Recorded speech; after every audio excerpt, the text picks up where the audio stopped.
still following these shocking reports of abuse within a Western North Carolina church. 7 News reporter Brianna Smith talked to the experts today to try and help separate cult facts from fiction. Brianna.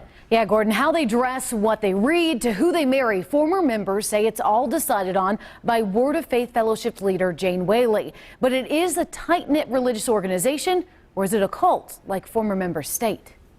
The skyline of small-town Spindale is filled with steeples and welcoming church signs. But right outside of the city limits, you'll find another church, only visible through tree limbs, with a purpose to keep those who aren't wanted out. Now we're getting a look inside through the eyes of former members. We were so isolated from the rest of the world. Everybody outside of the church was really evil. Past the details of abuse, Ben and Micah Cooper described the control the church had over their lives, saying Word of Faith Fellowship decided that they both will become lawyers, first ushering them to Gardner-Webb University, picking their college classes, and putting them on the buddy system. You know, if I did something that the other person's required to tell on me. But the control didn't stop there. Ben says that he was given new parents within the church because of demonic behavior, that Jane picked out the ring that would serve as a promise for Micah, and that it was Jane who insisted she was one of the first to hold their newborn.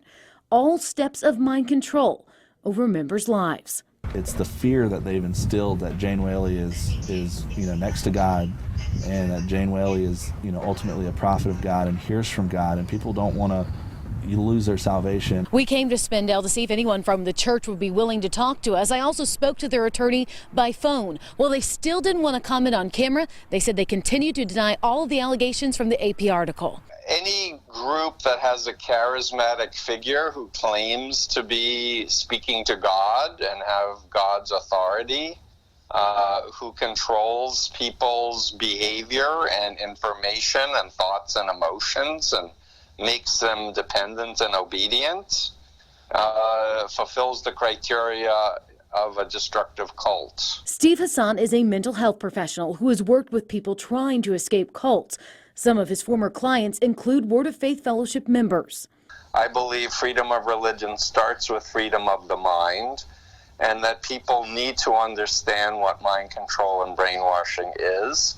Now that these allegations are out, we contacted Rutherford County Sheriff Chris Francis to see if he would investigate them.